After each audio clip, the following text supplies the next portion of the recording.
पंजाब की नीली बार और सांदल बार ने अंग्रेजों के खिलाफ सबसे लंबी लड़ाई लड़ी। राय अहमद खरल ने कहा, हम अपना घोड़ा, अपनी औरत और अपनी जमीन किसी को नहीं देते। जेल में मिठाई और भागने का प्लान भेजा गया, जो कि पकड़ा गया। जब दुश्मन उन्हें खोजता हुआ उन तक पहुंचा तो वहां सिर्फ रानी ऑफ झांसी की राख बाकी थी। कमिश्नर लॉर्ड बर्कले के सर पर यह खौफ मंडलाता रहता था कि उसने अहमद खान खरल की गर्दन काटी थी और उसके साथी बदला लेने जरूर आएंगे। ग्वालियर की लड़ाई जंगे आजादी की आखिरी शिकस्त थी, जिसके बाद बगावत दम तोड़ गई। नेपाल के जंगलों ने बहुत से बागियों को पनाह दी और बहुत सौ को साल का जंगल हमेशा के लिए खा गया। ब्रिटिश सरकार ने तमाम वसाइल लगा दिए, लेकिन जनरल बख्त खान रोहेला को लाल किले के गेट पर लटकाने की उनकी ख्वाहिश पूरी न हो सकी। मराठा कमांडर तांतिया टोपे मध्य प्रदेश में नरवार के जंगल से पकड़े गए और 18 अप्रैल के रोज फांसी पर लटका दिए गए। जंगे आजादी बगावत बन चुकी थी, लेकिन जाते जाते कंपनी राज को भी ले डूबी थी।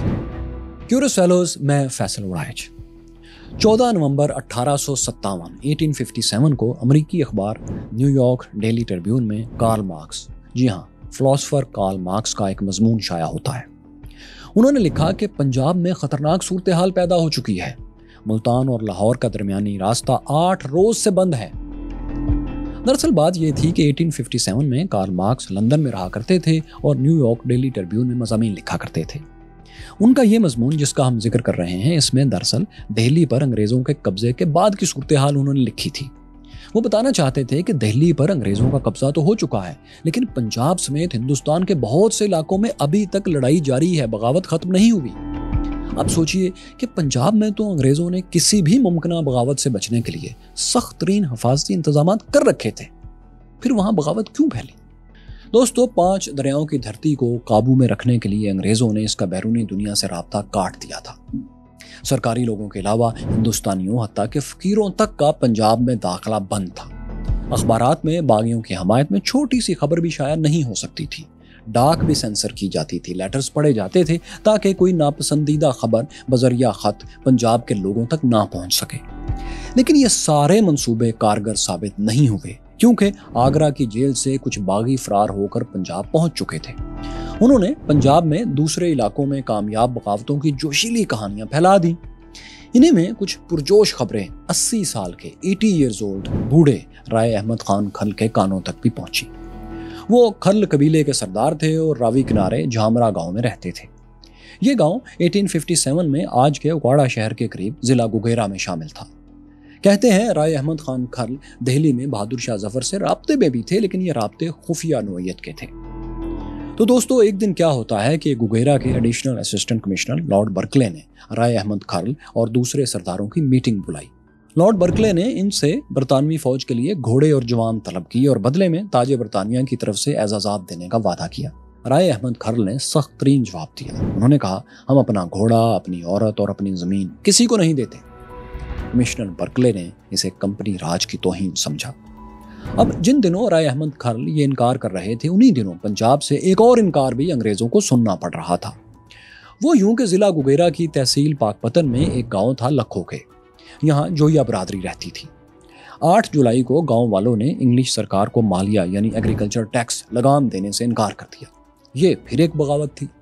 बागियों को सबक सिखाने के लिए अंग्रेज मातहत पुलिस ने गांव पर धावा बोला और वहां की औरतों, बच्चों समेत सैकड़ों लोगों को गिरफ्तार करके गुगेरा जेल में फेंक दिया। जब राय अहमद खान खरल को इस गिरफ्तारी का इल्म हुआ तो उन्होंने 2 काम फौरी किए। एक तो ये कि जेलर की मदद से कैदियों को खाने पीने का सामान पहुंचाया और बताया कि वो उनके सरपरस्त हैं। दूसरा काम ये कि खाने के साथ कुछ खुफिया पैगामात भी कैदियों को उन्होंने भेजे, जिनमें जेल तोड़ने का एक मंसूबा था। लेकिन क्या हुआ कि ये मंसूबा लीक हो गया। घर के किसी भेदी ने अंग्रेज सरकार को खबर कर दी कि मिठाई और खाने के साथ कुछ दूसरी चीजें भी भेजी गई हैं, अगर आप देख लें। अंग्रेजों ने फौरी कैदियों को अलग अलग करके जेल की तलाशी शुरू कर दी। कोई खास खुफिया चीज तो नहीं मिली, लेकिन हुकाम ने अहमद खरल की भेजी हुई मिठाई और तंबाकू और खाना वगैरह कब्जे में ले लिया। कैदियों को खाना पहुंचाने में मदद देने पर गुगेरा जेल के इंचार्ज जेलर को बरतरफ कर दिया गया और इमारत के गिर्द सख्त पहरा बिठा दिया गया। अब अंग्रेजों को यकीन था कि अगर जेल ब्रेक हुआ भी, कोई मंसूबा है भी, तो अब इस पर अमल नहीं हो सकता। लेकिन हकीकत ये थी कि बागी अपने मंसूबे पर अमल के लिए पूरी तरह तैयार थे। 26 जुलाई की रात कैदियों ने मंसूबे के मुताबिक जेल के अंदर मौजूद मुहाफिजों को बेबस करके भागना शुरू कर दिया। باہر پہرے پر کھڑی پولیس نے آرڈر کے مطابق ان پر فائر کھول دیا۔ کتنے ہی قیدی فرار کی کوشش میں مارے گئے۔ برٹش اتھارٹیز کے مطابق مرنے والے 17 افراد تھے، جبکہ علاقے میں مشہور تھا کہ 145 لوگوں کو اس دوران گولیاں ماری گئی، قتل کیا گیا۔ بہت سے ایسے بھی تھے جو اس دوران فرار ہونے میں کامیاب بھی ہو گئے۔ اس جیل بریک ایڈونچر میں ڈپٹی سپرنٹینڈنٹ جیل سمیت 100 سے زیادہ سیکیورٹی اہلکار بھی مارے گئے تھے۔ مارے جانے والے باغیوں کی لاشوں کو مبینہ طور پر جیل کے قریب ہی ایک پرانے کنویں میں پھینک دیا گیا۔ انگریزوں نے جیل پر حملے کا الزام احمد خان کھرل پر لگا کر انہیں گرفتار کر لیا، لیکن پھر جلد ہی غالباً کوئی ثبوت نہ ملنے کی وجہ سے یا کسی دوسری مصلحت کی وجہ سے انہیں چھوڑ دیا گیا۔ مگر رائے احمد خان کھرل نے انگریزوں کو معاف نہیں کیا۔ انہوں نے آزاد ہوتے ہی مسلح بغاوت کی تیاریاں شروع کر دی۔ انہوں نے ارد گرد کے مقامی سرداروں کو پیغامات بھیجے اور ایک لشکر تیار کرنے لگے۔ چیچاوتنی، بہاولپور اور ملتان تک سے لوگ ان کے جھنڈے تلے جمع ہونے پر تیار ہو گئے۔ ان میں جویا، فتیانہ، ترانہ اور پنجاب کے کچھ اور دوسرے قبائل شامل تھے۔ ستمبر میں ایک قصبے مراد کے کاٹھیا میں سب باغی لیڈرز ایک خفیہ مقام پر جمع ہوئے اور ان کی ایک میٹنگ ہوئی۔ اس میں انگریز راج کو بے بس کر دینے کی پلاننگ کی گئی۔ احمد خان کھرل نے ایک نقشے کی مدد سے ایک حکمت عملی یہاں پر پیش کی کہ کہاں کہاں سے انگریزوں کے سپلائیز اور کمیونیکیشن لائنز کاٹ دی جائیں تو انہیں بے بس کیا جا سکتا ہے۔ اس پلان پر 17 ستمبر کو عمل شروع ہوا۔ بار اور مردانہ قبائل نے درمیانی سڑکوں پر قبضہ کر کے لاہور کا جھنگ اور ملتان سے رابطہ کاٹ دیا۔ ان کارروائیوں کے دوران انگریزوں کا ڈاک خانہ سسٹم بھی بند کر دیا گیا اور پولیس اسٹیشنز پر حملے کر کے وہاں سے ہتھیار قبضے میں لے لیے گئے۔ انگریزوں کا اس ایریا میں ناطقہ تو بند ہو گیا تھا، لیکن چند نقصانات کے بعد وہ سنبھلنے بھی لگے تھے۔ انہوں نے گوگیرا ڈسٹرکٹ ہیڈ کوارٹر اور دوسری جگہوں سے سیکیورٹی فورسز کے دستے روانہ کر دیے۔ گوگیرا کے additional assistant commissioner lord Berkeley کی کمان میں برطانوی فورسز نے احمد کھرل کے گاؤں جھامرا پر دھاوا بول کر اسے جلا دیا۔ اس کے علاوہ ایک باغیوں کے اور قصبے پنڈی شیخ بوسا کو بھی آگ لگا دی گئی۔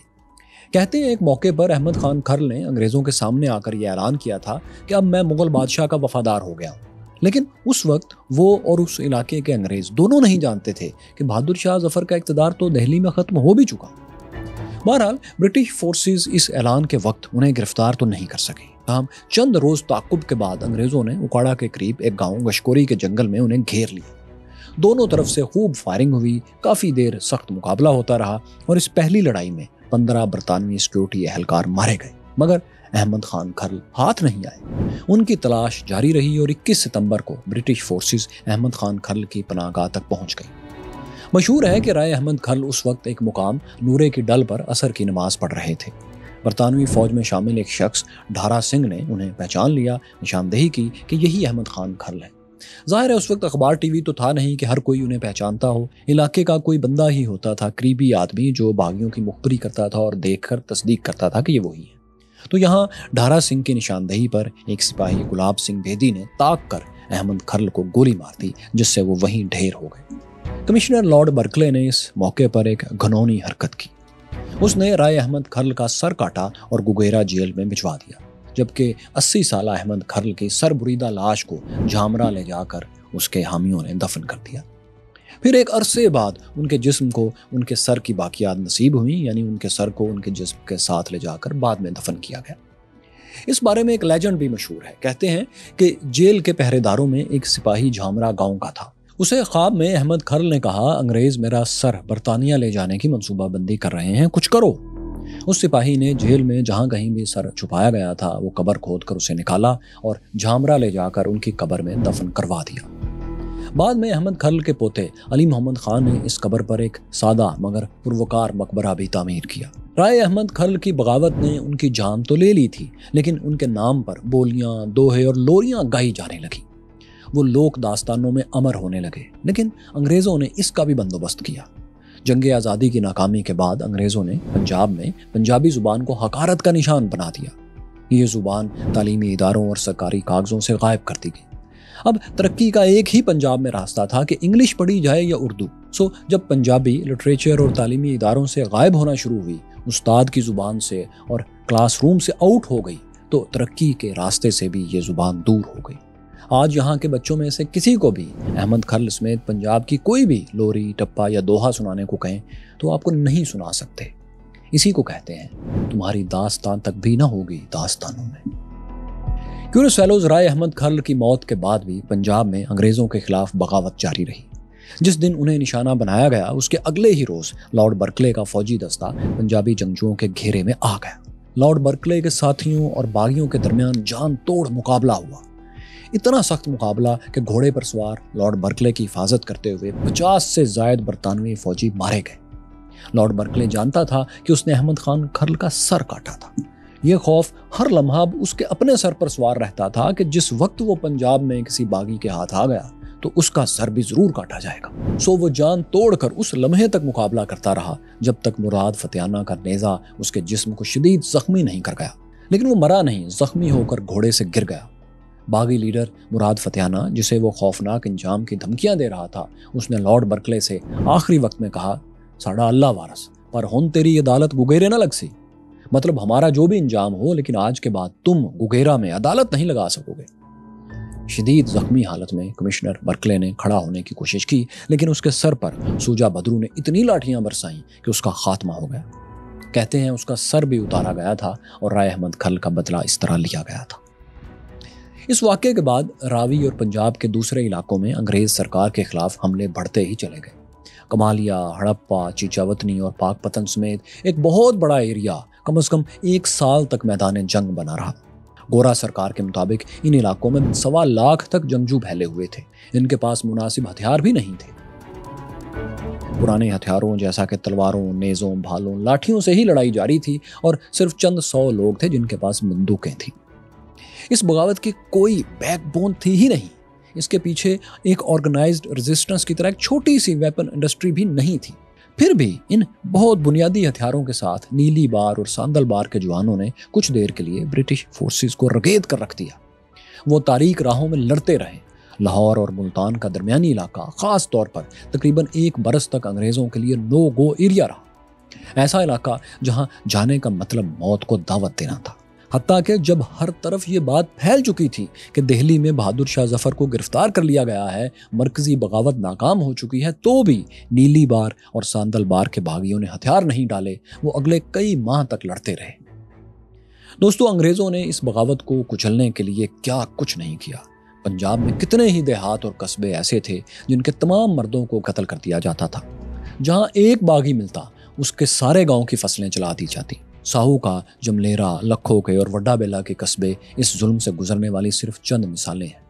अंग्रेजों का एक और हरबा ये था कि वो बागी देहात से साल भर का अनाज और माल मवेशी लूट कर ले जाते थे। उन्होंने सिर्फ गोगेरा में हजारों किसानों से उनकी हजारों भैंसें और बैल छीन लिए थे। सरकारी प्रॉपर्टी को पहुंचने वाला नुकसान पूरा करने के लिए मुकामी कबीलों से जुर्माना भी लिया गया था। इन कार्रवाइयों के अलावा गिरफ्तार बागियों के लिए फांसियां और काला पानी यानी बहरे हिंद के दूर दराज तनहा जजीरों पर कैद कर देने वाली सजाएं भी आम थीं। बागी लीडर्स जैसे मुराद फतेहाना, वली दाद फरताना और बाजी बशीरा खर्ल समेत कई लोग जज़ायर इंडीमान भेजे गए थे। लेजेंड है कि एक बागी विनीवाल इंडीमान पहुंचने से पहले किसी जजीरे के करीब बहरी जहाज से कूद गया था। वो तैर कर खुश्की तक पहुंचा और फिर किसी तरह पंजाब वापस आकर यहाँ रूपोश हो गया। पंजाब में सितंबर 1857 से शुरू होने वाली ये मुज़ाहमत 1858 के मिड तक कायम रही, जिसके बाद इसे रफ्ता रफ्ता मुकम्मल तौर पर कुचल दिया गया। क्योंकि जैसे जैसे बादशाह बहादुर शाह जफर की गिरफ्तारी की खबर फैल रही थी, हिंदुस्तानियों में कामयाबी की उम्मीद भी दम तोड़ती जा रही थी। कुछ ऐसी ही सूरत हाल दूसरे इलाकों लखनऊ, ग्वालियर, झांसी और कालपी में भी थी। लखनऊ में हिंदुस्तानी बागी फोर्सेस की कमान अवध के साबिक नवाब वाजिद अली शाह की बीवी हजरत महल के हाथ में थी। यहाँ बगावत के इब्तदाई आसार देख कर ही अवध के chief commissioner sir Henry Lawrence ने हिफाजती इंतजामात शुरू कर दिए थे। उन्होंने 3000 अंग्रेजों और उनके हामी हिंदुस्तानियों को ब्रिटिश रेजिडेंसी की इमारत में मुंतकिल कर लिया और एक किलाबंद फौज की शक्ल इख्तियार कर ली। 30 जून 1857 को हिंदुस्तानी फोर्सेस ने इस इमारत का मुहासरा कर लिया और हमले करने लगे। बागियों की शदीद बमबारी से रेजिडेंसी के अंदर तकरीबन 1500 लोगों की जानें चली गईं। चीफ कमिश्नर हेनरी लॉरेंस भी मारे गए, लेकिन इमारत पर कब्जा फिर भी नहीं हो सका। गर्चे इस दौरान सुरंगें खोदने समेत बहुत सी कोशिशें की गईं जो कि नाकाम साबित हुई। आखिरकार 4.5 माह बाद 17 नवंबर को अंग्रेजों को वो मदद पहुंच गई जिसकी वो राह देख रहे थे। ब्रिटिश जनरल कॉलन कैम्बल ताज़ा दम फोर्सेस के साथ लखनऊ पहुंचे और उन्होंने बागियों को पीछे से जा लिया। बागियों ने दौड़ लगा दी और मुहासरा खत्म हो गया। रेजिडेंसी में जिंदा बचने वाले तकरीबन 1500 लोगों को इलाहाबाद मुंतकिल कर दिया गया। रेजिडेंसी पर तो अंग्रेज़ों का बहुत जल्द कंट्रोल हो गया दोस्तों, लेकिन याद रखें अंग्रेज़ों को पूरे शहर लखनऊ से बगावत को चलने में कई माह लग गए। लखनऊ में हिंदुस्तानियों ने आखिरी दम तक मुजाहमत करके दिखाई, लेकिन ये मुजाहमत, ये रेजिस्टेंस 21 मार्च 1858 को दम तोड़ गई। लखनऊ पर बरतानवी परचम लहरा दिया गया। बागियों के सरबराह हजरत महल अपने बेटे बर्जीस कदर के साथ फरार हो गई और अवध के दूसरे इलाकों से उन्होंने लड़ाई जारी रखी। लखनऊ में कुल मिलाकर 9 माह की कैंपेन में बरतानवी फौज के 2500 जवान मारे गए थे, जिनमें कई अहम तरीन कमांडर्स भी शामिल थे। इनमें बरतानवी commander general Havelock, brigadier general George Neill और मेजर हुडसन सरे फहरिस्त थे। मेजर हुडसन वही शख्स था जिसने मुगल बादशाह को गिरफ्तार किया था और फिर 3 शहजादों को धोखे से कत्ल कर दिया था। हजरत महल की तरह अंग्रेजों के 2 और दुश्मन रानी ऑफ झांसी और मरहट्टा पेशवा नाना साहब भी थे। नाना साहब की फौज दरियाए जमुना के किनारे कालपी किले में मोर्चा जंग थी। इसकी कमान नाना साहब के भतीजे राव साहब और सिपा सलार तांत्या टोपे के हाथ में थी। दूसरी तरफ रानी लक्ष्मीबाई रियासत झांसी पर हुकूमत कर रही थी। उनकी कोशिश थी कि अंग्रेज उनकी रियासती खुद मुख्तारी तस्लीम कर लें ताकि लड़ाई की नौबत ही ना आए, लेकिन कंपनी सरकार उन्हें अंग्रेजों के कत्लेआम का मुजरिम समझती थी। वो उनका हक तस्लीम करने पर तैयार नहीं थी। मार्च 1857 में बरतानवी कमांडर जनरल ह्यू रोज ने झांसी पर चढ़ाई कर दी। उन्होंने शहर और किले पर शदीद बमबारी शुरू की, जिससे शहर की दीवारों में शिगाफ पड़ गए। इस दौरान नाना साहब के कमांडर तांतिया टोपे अपनी फौज के साथ झांसी की मदद के लिए पहुंच गए, लेकिन जनरल रोज ने किले से कुछ दूर उन्हें शिकस्त देकर वापस भागने पर मजबूर कर दिया। इसके बाद 3 अप्रैल को बरतानवी फौज दीवारों में जो शगाफ थे वहां से शहर में दाखिल हो गई और शहर उनका हो गया। रानी लक्ष्मीबाई, रानी ऑफ झांसी, अपने मुंह बोले बेटे दामोदर के साथ झांसी से निकली और तकरीबन 150 किलोमीटर दूर कालपी किले में चली गई। यहाँ उन्होंने राव साहब और तांतिया टोपे से मिलकर अंग्रेजों से जंग जारी रखी। ताहम वो जनरल रोज की पेशकदमी नहीं रोक सकी और 22 मई को कालपी पर भी बरतानवी कब्जा हो गया। यहाँ से रानी और मरहट्टा कमांडर ग्वालियर चले आए, मगर ग्वालियर के राजा शिंदे की हमदर्दियां अंग्रेजों के साथ थीं। उसने पहले तो रानी ऑफ झांसी और मरहट्टों का मुकाबला करने की कोशिश की, लेकिन जल्दी ही राजा शिंदे दिल छोड़ गए और आगरा को भाग निकले। किले का कंट्रोल रानी ऑफ झांसी और मरहट्टों के हाथ में आ गया। जब इस वाक़े की इतला अपने इत्तेहादी के भाग जाने की खबर कालपी में जनरल रोज तक पहुंची तो वो भागम भाग अपनी फौज को लेकर ग्वालियर के गिर्द पहुंच गए। 17 जून को उन्होंने एक किले के करीब एक मुकाम कोटा के सराय पर हमला कर दिया। यहाँ रानी ऑफ झांसी एक छोटे से दस्ते के साथ मौजूद थी। अंग्रेज ज्यादा तादाद में थे और जल्द ही वो रानी के सिपाहियों पर हावी हो गए। रानी को भी एक गोरे ने गोली मारकर शदीद जख्मी कर दिया।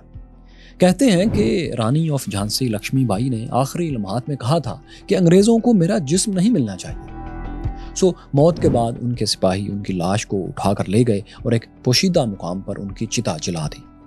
ज्यादा वक्त नहीं गुजरा था कि दुश्मन उन्हें खोजता हुआ वहां तक पहुंच गया, लेकिन वहां अब रानी नहीं, सिर्फ उसकी राख उड़ रही थी। रानी की मौत के 2 रोज बाद जनरल रोज ने ग्वालियर पर कब्जा कर लिया, जिसके साथ ही पूरे हिंदुस्तान में जंगे आज़ादी का हर काबिल जिक्र मोर्चा फतह कर लिया गया। बागियों की ओवरऑल रेजिस्टेंस दम तोड़ चुकी थी, क्योंकि ग्वालियर की लड़ाई इस सिलसिले की आखिरी काबिल जिक्र लड़ाई थी। अंग्रेज जंगे आज़ादी को शिकस्त दे चुके थे, लिहाजा अब तारीखी तौर पर यह बगावत थी, ना कि जंगे आज़ादी। अब कंपनी सरकार के पास फौरी तौर पर एक ही काम बाकी था, और वो था बागी लीडर्स का ताकुब किया जाए और उन्हें तलाश करके इंजाम तक पहुंचाया जाए। बरतानवी फौज के हाथों गिरफ्तारी से बचने के लिए कम से कम 25,000 बागियों ने हमसाया मुल्क नेपाल के जंगलों में पनाह ली। इनमें अवध की मलका हजरत महल, उनके बेटे बर्जीस कदर और मरहट्टा पेशवा नाना साहब भी शामिल थे। नेपाली हुकूमत और अंग्रेजों ने मिलकर साल के जंगलों में बागियों के खिलाफ भरपूर ऑपरेशन किया। इस कार्रवाई में बहुत से बागी हलाक और गिरफ्तार हुए भी और बहुत से वापस हिंदुस्तान की तरफ भागे भी। ताहम बड़े बागी लीडर्स अंग्रेजों के हाथ नहीं आ सके। नाना साहब 1859 में नेपाल में ही किसी जगह बीमार होकर चल बसे। हजरत महल को नेपाली हुकूमत ने सियासी पनाह खुद दे दी और इसी पनाह के दौरान काठमांडू में 1879 में वो वफात पा गई। लेकिन उनके बेटे बर्जीस कदर ने आखिरी दिन कदरे आराम से गुजारे। बगावत के मुकम्मल खात्मे पर वो अंग्रेज़ों की इजाज़त से हिंदुस्तान लौट आए और बाकी ज़िंदगी कलकत्ता में अंग्रेज़ों की पेंशन पर गुजार दी। इस कहानी के तीसरे अहम किरदार मरहट्टा कमांडर तांतिया टोपे मध्य प्रदेश में नरवार के जंगलों से पकड़े गए। उन्हें 18 अप्रैल 1859 के रोज फांसी पर लटका दिया गया। एक और मरहट्टा कमांडर राव साहब चंद बरस तक रूपोश रहने के बाद आखिर पकड़े गए। उन्हें तख्ता दार पर लटकाकर मौत की वादी में पहुंचा दिया गया। सब पकड़े गए, लेकिन एक आखिरी बड़ा लीडर अब तक अंग्रेजों की पहुंच से बहुत दूर था। ये थे जनरल बख्त खान रोहिला। इन पर अंग्रेजों को गुस्सा तो बहुत था, क्योंकि जंगे आज़ादी की उठान इन्हीं के लश्कर ने दी थी। मगर बख्त खान कभी अंग्रेजों के हाथ नहीं आ सके, बल्कि वो तारीख के हाथ से भी साफ बचकर निकल गए। कुछ अंदाजा लगाते हैं कि वो एक छोटी सी झड़प में मारे गए थे, लेकिन मारने वाले उन्हें पहचानते नहीं थे। कुछ कहते हैं कि वो नेपाल चले गए थे और साल के घने दरख्तों से कभी फिर वापस नहीं लौट सके। वहीं कहीं उनकी गुमनाम कब्र भी होगी। कुछ और लोग ये दावा करते हैं कि बख्त खान बच गए थे, लेकिन उन्होंने बाकी उम्र स्वात के किसी पहाड़ी गांव में लो प्रोफाइल रहते हुए गुजार दी थी। इन सब थ्योरीज को आज लेजेंड्स कहा जाता है, क्योंकि किसी को भी साबित नहीं किया जा सका। बख्त खान रोहिला आज भी तारीख के मिसिंग पर्सन्स में से एक है। तो बहरहाल दोस्तों, 1858 के आखिर तक जंगे आज़ादी मुकम्मल तौर पर अमली तौर पर ख़त्म हो चुकी थी। 1 नवंबर 1858 के रोज़ मलका विक्टोरिया ने बागियों के लिए आम माफ़ी जनरल एमनेस्टी का ऐलान कर दिया। इसके तहत वो तमाम बागी जो किसी यूरोपीय शहरी के कत्ल में मुलव्विस नहीं थे, उन्हें सरेंडर के बदले माफ़ी दे दी गई। इस ऐलान के बाद बहुत से बागियों ने वक्फे से सरेंडर करना शुरू कर दिया। अगले चंद माह में अंग्रेज़ों ने बचे खुचे बागियों पर भी काबू पा लिया। 8 जुलाई 1859 के रोज़ लॉर्ड कैनिंग ने ऐलान कर दिया कि फ़ौजी कार्रवाइयाँ भी ख़त्म हो गईं, यानी जंगे आज़ादी नाकाम होने की अनाउंसमेंट कर दी गई। दोस्तों, ये जंग चूँकि नाकाम हो गई थी, इसलिए इसे अंग्रेज़ों ने गदर यानी बगावत के नाम से तारीख़ में याद रखा। यह भी तारीख़ का साथियों एक जबर है कि कामयाब बगावत को इनकलाब और नाकाम को बगावत ही समझा जाता है। 1776 में ऐसी ही बगावत अमेरिका में जनरल जॉर्ज वाशिंगटन ने भी की थी, लेकिन चूंकि ये बगावत कामयाब हुई थी और अंग्रेज़ों ही के खिलाफ थी और अमेरिका आज़ाद हो गया था, इसलिए जनरल वाशिंगटन की बागियाना जंग को रेवोल्यूशनरी वॉर कहा जाता है, इनकलाबी जंग कहा जाता है। हिंदुस्तान की नाकाम इनकलाबी तहरीक भले आज़ादी लेने में नाकाम हो गई थी, लेकिन इसने कंपनी सरकार का राज ज़रूर ख़त्म कर दिया था। वो इस तरह के बरतानवी हुकूमत ने गदर को कंपनी सरकार की खराब पॉलिसीज का नतीजा करार दिया। इसीलिए मुकम्मल फतह से 1 बरस पहले ही 2 अगस्त 1858 को क्वीन विक्टोरिया ने हिंदुस्तान से कंपनी राज खत्म कर दिया। हिंदुस्तान बराह रास्त ताजे बरतानिया के मातहत आ गया था। जंगे आज़ादी के नाकाम होने का एक बहुत बड़ा नुकसान हिंदुस्तानियों को अवामी सतह पर भी हुआ। वो ये कि अंग्रेज़ ने दोनों बड़े मज़ाहब हिंदू और मुसलमानों में तकसीम को सियासी तौर पर इस्तेमाल करना शुरू कर दिया। डिवाइड एंड रूल सरकारी पॉलिसी बन गई। वो बार बार ऐसे इकदाम करते जिससे कभी एक तबके को लगता कि दूसरा अंग्रेज़ के साथ मिल गया है, कभी दूसरे को लगता कि पहला अंग्रेज़ के साथ मिलकर उसे नुकसान पहुंचा रहा है। पसमानदा इलाकों के शदीद मजहबी जज्बात ख़ास तौर पर अंग्रेज़ों के खूब काम आते थे। वो आसानी से दोनों ग्रुप्स में मौजूद नफरत को भड़काकर अपना उल्लू सीधा करता रहता था। ऐसी ही पॉलिसी से अगले 90 साल 90 ईयर्स ब्रिटिश राज ने सिर्फ 1200 गोरे ब्यूरोक्रेट्स के साथ 39 करोड़ 390 मिलियन हिंदुस्तानियों को गुलाम बनाए रखा। गुलामी का ये 90 साला दौर कैसा था? कैसे फिर कांग्रेस और फिर मुस्लिम लीग ने जन्म लिया? कैसे गांधी और जिन्ना इन तहरीकों के लीडर बने? कैसे कॉलोनियल दौर के खिलाफ पुरअमन मुज़ाहमत शुरू हुई और फिर कैसे हिंदुस्तान और पाकिस्तान में यह खित्ता तकसीम हुआ? इस पर आप हमारी एक और मिनी सीरीज़ का थोड़ा सा इंतज़ार कीजिए, क्योंकि 1857 की जंग आज़ादी पर हमारी मुख्तसर 6 एपिसोड्स पर मबनी ये सीरीज़ यहाँ मुकम्मल होती है। दोस्तों, तारीख़ पर हमारी कुछ सीरीज़ अभी बाकी हैं। हमारी टीम इन पर काम कर रही है, वो सब ज़रूर आएंगी। इस वक्त तक हम दर्जनों ऐसी सीरीज़ और एपिसोड्स बना चुके हैं जो हर क्यूरियस माइंड को एक बार ज़रूर देखनी चाहिए। आप पाकिस्तान के क़याम से आज तक की कहानी यहाँ जान सकते हैं। यहाँ देखिए अफ़गानिस्तान और अफ़गान कौम की तारीख़ क्या थी, और ये रही रोमन एम्पायर के सुपर पावर बनने से तबाह होने तक की मुकम्मल मिनी डॉक्यूमेंट्री सीरीज़ में कहानी।